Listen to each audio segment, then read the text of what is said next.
if you happen to be watching this at 10 a.m. on a Tuesday, there is a good chance that the best restaurants in your area are super duper dead. That is why being able to book a weekday corporate event on demand is a gazillion dollar problem. And in this video, I'm going to break down the full system of how to do it for your venue or a venue that you are helping. A corporate event could be a team building, office meeting, office party, Christmas party, award ceremony, or anything and everything in between. Essentially, it's when a business books out your space for some sort of event. And typically, they're done during the week, which makes them extremely valuable. Traditionally, how this is done is through repeat business and word of mouth. You then build up some sort of a list of businesses that you do a monthly, quarterly, or annual event with, and you call them and email them and maintain the relationship. But what if you want more? In this video, I'll be breaking down the system that anyone can use to generate more corporate events. Initially, this system's thinking was derived from the scientific method that I learnt at university through getting a physics degree, and more specifically through Charlie Morgan, whose videos on YouTube I would highly recommend, as well as our experience generating leads for ourselves, and since then we've used this method for around 50 venues looking to book more corporate events. Let's get into it. Okay, so to run through this full system of booking more corporate events in your venue, firstly we need to understand what a system is. So this is a diagram of a super basic system. Essentially you've got an input, you've got a bunch of processes or a process, and then you get an output. And the idea is that with the same input and with the same process, you get the same output. So at a very, very, very high level, for corporate event outreach, you want to put in some time, effort, and probably a little bit of money. You go through a process, and the output is you get bookings that more than cover the time, effort, and sacrifice that you put in, so that the whole thing makes sense. There's an arbitrage opportunity there, right? So that is what a system is.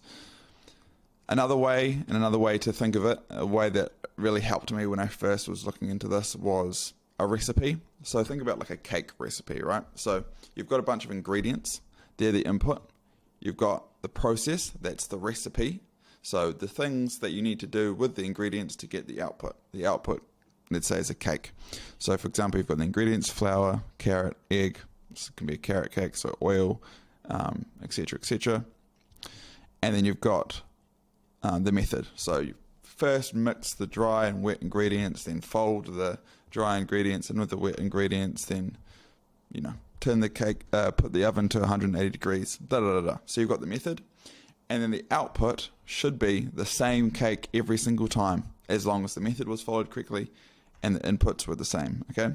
So the idea is that once you have a system for corporate events, you can book corporate events consistently because you get the same output for the process every single time, okay? Now, to make this a little bit more realistic, typically systems are broken up into subsystems, all right? So if you think about the cake analogy, there could be the subsystem of mixing all the ingredients in the order that you do that in, right? And then once you've done that, you've got the cake batter, okay? So that's the output from the first system. And then the next system might be, the oven, putting the cake batter in the oven, lining the tray properly, And so the input is the cake batter, and the output is your cake, right? And then the last section might be icing the cake. So your input is your cake, you go through a process, and then the output is your finished iced cake, okay? So that's 3 subsystems that you could break down baking a cake into. So for corporates, there's really 4 subsystems. So the first one is lead scraping system. So you need a way to generate leads from the input, and the input's going to be time and money. So if you look at this, there's going to be the input of time and some money, because lead scraping, well, you can do it 100% manual, but I wouldn't recommend that. You got time, money is the input, the process that you go through, and the output is you have the contact details for leads or businesses in your area that you want to reach out to. Next, there is an outreach system. So a way to turn those leads into interested leads, right? So then you've got your input will be leads that you've gotten from the previous subsystem. You're going to go through a process, and the output is going to be leads that are interested in learning more about your space.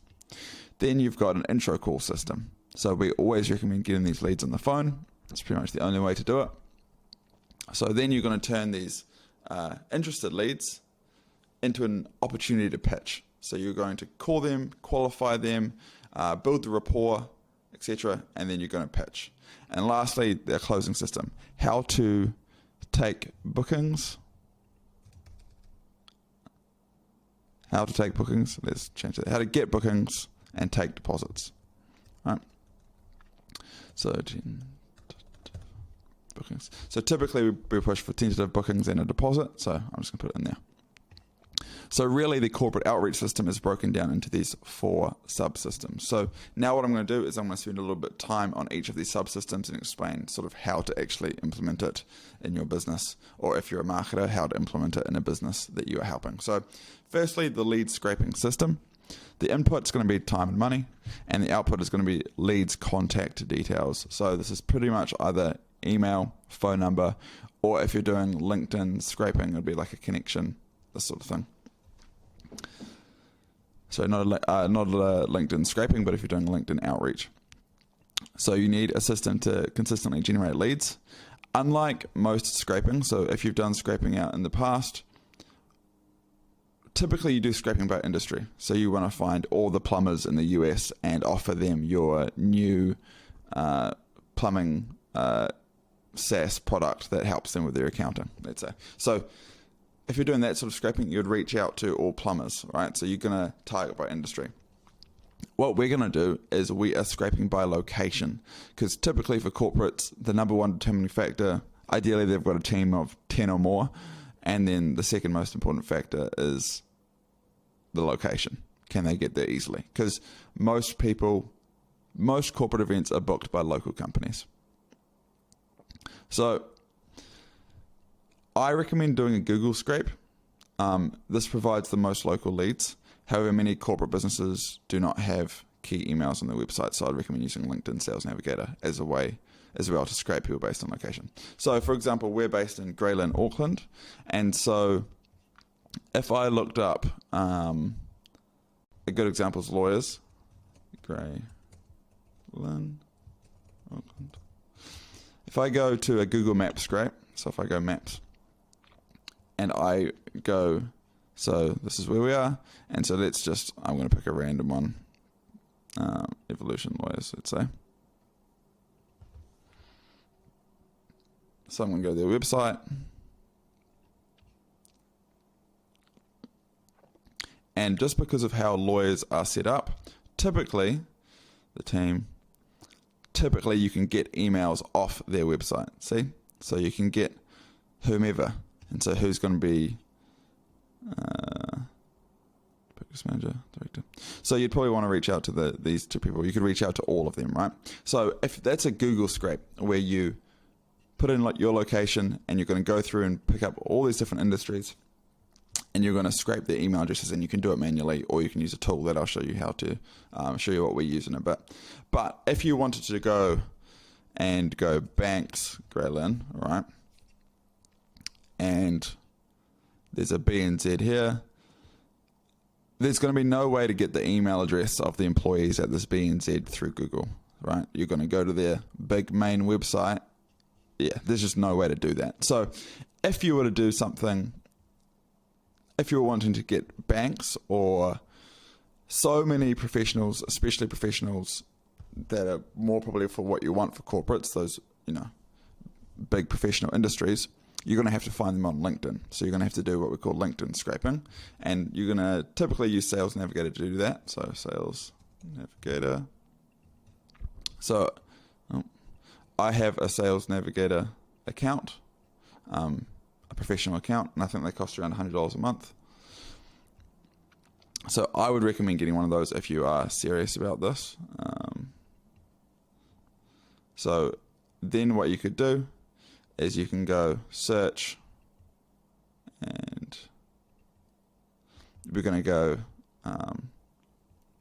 let's just say, for example, we are trying to find banks.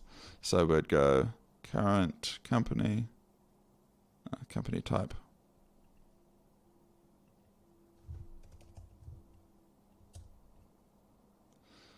Right.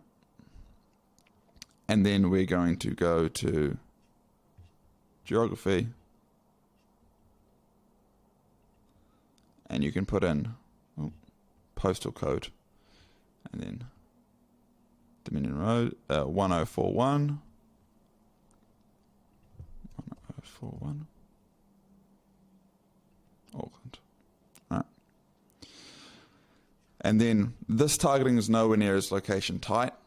It's going to be pretty much all over Auckland, and these are like all roles. So there's 3,500 people. So you'd probably then want to come down here and say, current job title. Typically, it would be like a human resources. Just say, or you would have. Just put in a bunch of these.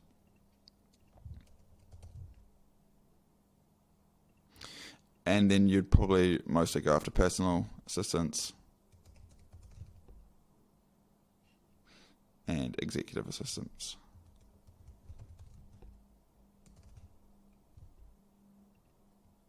And then I would also go after office managers and just assistants in general. Okay. So now you've got a bunch of people operations specialists at ASB Bank in Auckland, HR manager at the Commercial Bank of China in Auckland, So then you've got other people that you can go after. So those are the two types of ways that you typically do scraping. One is through LinkedIn and one is through Google. Now there's a whole range of different tools that can do these for you, or use databases that are pulled from either Google or LinkedIn. So I use Phantom Buster to do my scraping for Google. It's not cheap, but it saves us a ton of time. You still have to go through and enrich the data and do a whole lot of things. I also use LinkedIn Sales Navigator, but people use Apollo, and I think I have spelled this wrong, I assume. Yeah. Apollo. Which one is it? APO. Yeah. People like to use Apollo as well. The data that it pulls from Apollo is very similar to the data that comes from Sales Navigator. But these are the sort of tools that I'd recommend. And again, there's heaps of tools out there, and there's heaps of experts on what tools to use to do this. But it will take time and it will take money to do this correctly. So now that you have the leads, how do you reach out to them? So again, the input is time and leads, and the output is interested leads. So we need a set of actions that you can take with the contact details. So you get all these details from scraping them. What actions do you take to get a positive response and people open to having a call with you to learn about doing a corporate event in your space? So there's three ways. You can cold call them, you can cold email them, or you can cold DM them, meaning cold direct message them. Essentially, that'd just be like a LinkedIn direct message or an Instagram direct message. So you can do these three things, and you can do them in conjunction with each other, right? So you could cold email them, then give them a call and say, hey, did you get my email? This sort of thing. So for all of the systems, the most important thing to leverage is the fact that you're local. It just provides it with a little bit more warmth, right? Because if you say, hey, I'm Hawani from Joe's Irish Pub just down the road from you. How are you doing today? They know Joe's Irish Pub. So most corporates that you're reaching out to will know something about the venue because you're a local venue. So that makes people a lot more open to chat to you. So I would say the best way is to cold call. However, we are a cold email agency at the moment, mostly. So we mostly do cold email outreach to locals to book corporates, right? But that's because we're having a cold calling company, and something is just not something that I want to be involved in. It takes too many people, and I don't want to manage a whole lot of people. So that's the reason why we do it. That being said, if you're a venue and you come to me and you say, hey, I want results, I want to do it myself and I want results as soon as possible, I would say you should cold call people.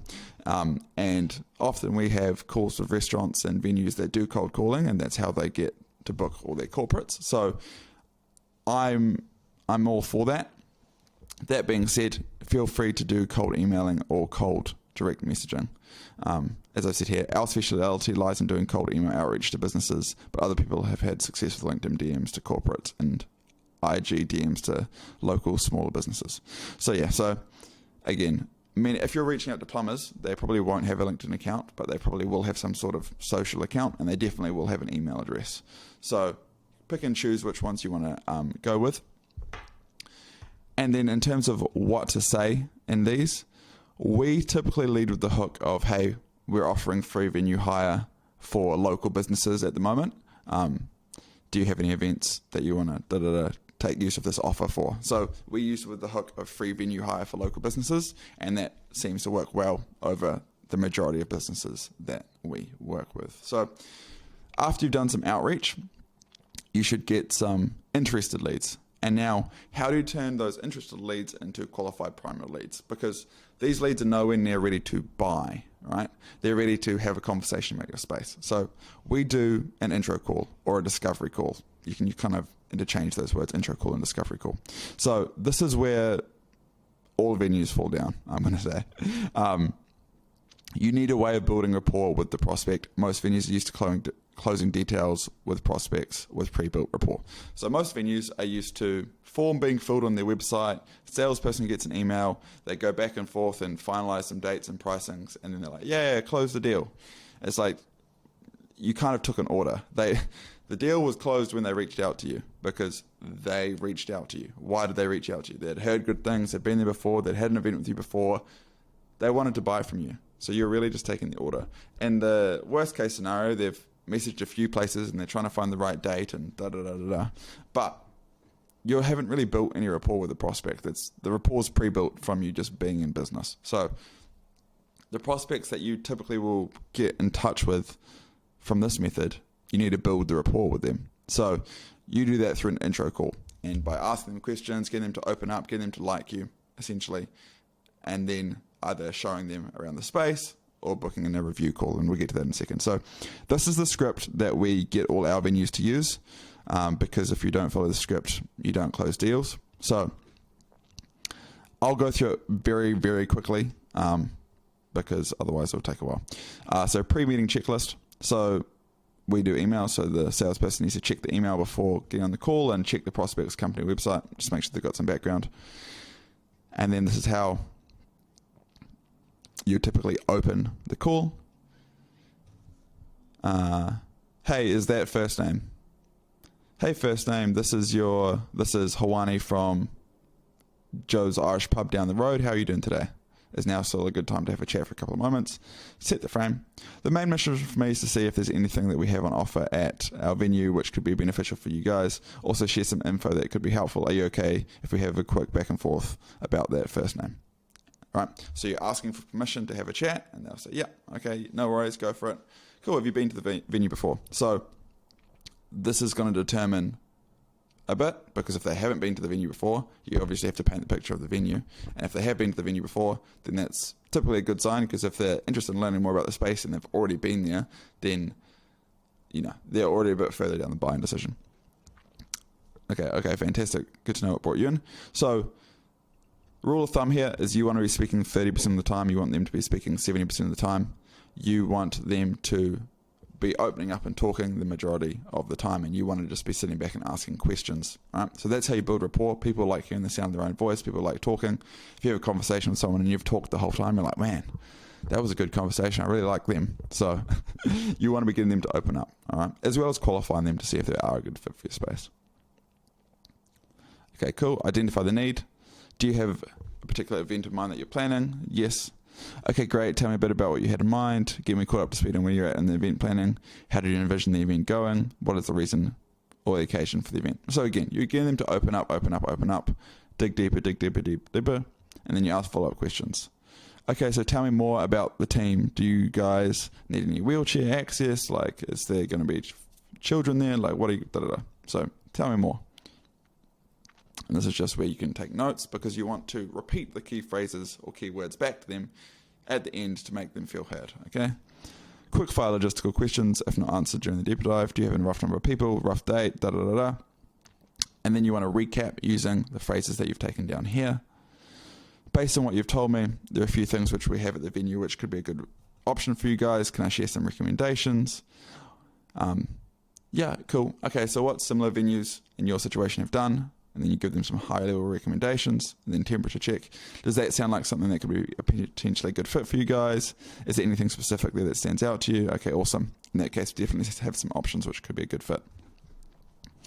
And then you're either going to do two things. If it's appropriate and they want to see the space, you'd say, as a next step, and if it's something you're open to, I'd like to invite you into the space. That way we can see if there's space, feel the vibe, and also see if there's something that could work for your team building event. And then you find a time. Okay, that's one option.